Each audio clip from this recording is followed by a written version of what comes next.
আসসালামু আলাইকুম বন্ধুরা, আপনারা সবাই কেমন আছেন? আজকে আমি নারিকেলের দুধ দিয়ে ডিমের কোরমা রান্না করব। আমরা বাসাতে কিভাবে ডিমের কোরমাটা রান্না করি আপনাদের সাথে সেটাই শেয়ার করব। এখানে আমি নারিকেলের ভেতরে কিছুটা পরিমাণ গরম পানি দিয়ে দিলাম এবং এটা আমি 10 মিনিট মতো রেখে দেব।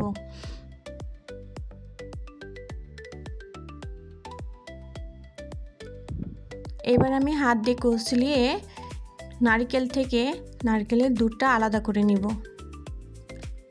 এখানে আমি বাটার জন্য পেঁয়াজ, একটা রসুন, 2 টুকরো আদা এবং 3-4টা কাঁচামরিচ নিয়েছি। এখানে আমি ডিমগুলা সিদ্ধ করে নিয়েছি। এখানে আমি 8টা ডিম সিদ্ধ করেছি। ডিমগুলা লবণ, হলুদ এবং সামান্য পরিমাণ ঝালের গুঁড়া দিয়ে মাখিয়ে নিয়েছি। আমার বাটনা করা হয়ে গিয়েছে। আপনারা এখানে সাদা যে অংশটা দেখতে পাচ্ছেন এটা হলো বাদাম বাটা। আমি এর উপরে সামান্য পরিমাণ ঝালের গুঁড়া, সামান্য পরিমাণ হলুদের গুঁড়া এবং সামান্য পরিমাণ ধনিয়া গুঁড়া দিয়ে দিলাম। এবার আমি চুলায় প্যান বসিয়ে নিয়েছি। এখন আমি ডিমগুলো ভেজে নেব। হালকা আঁচে ডিমগুলো ভাজবো, হালকা বাদামি করে।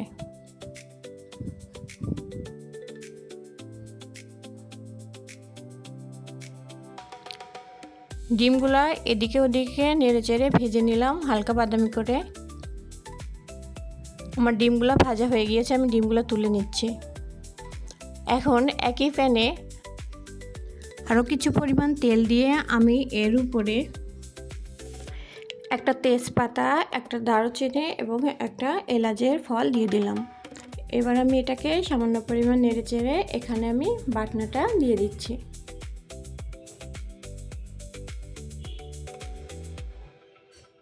তেলের সঙ্গে বাটনাটা ভালো করে মিশিয়ে ভাজা ভাজা করে কষিয়ে নিতে হবে। এখানে বাটনার সাথে কিন্তু আমি জিরা গুঁড়া ব্যবহার করেছি, সেটা স্কিপ হয়ে গেছে। আমি এখানে কিছুটা পরিমাণ নারকেলের দুধটা ব্যবহার করলাম যাতে মশলাটা নিচে লেগে না যায়।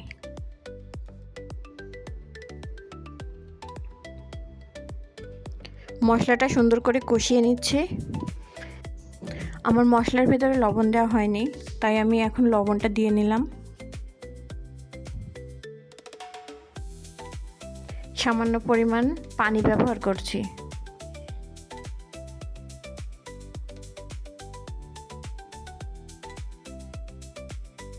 আমার মশলাটা কিন্তু প্রায় কষানো হয়ে গিয়েছে।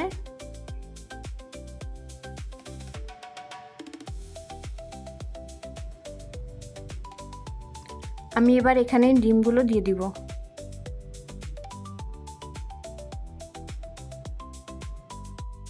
ডিমগুলো দিয়ে সুন্দর করে নেড়েচেড়ে মশলাটা ডিমের সাথে মাখিয়ে নিব।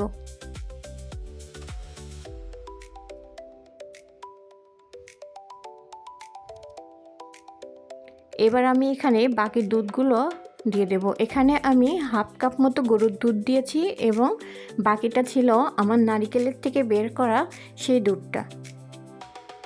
আপনাদেরকে এখানে আমি আরেকটা জিনিস দেখাতে ভুলে গিয়েছি, সেটা হচ্ছে আমি এখানে 4-5 চামচ মতো টক দই ব্যবহার করেছি, যেটা আমি ডিম দেওয়ার পরে দিয়েছিলাম। এখন আমি এটা ঝোলটা শুকানো পর্যন্ত জাল করে নিব। আমার কোরমাটা রেডি হয়ে গিয়েছে,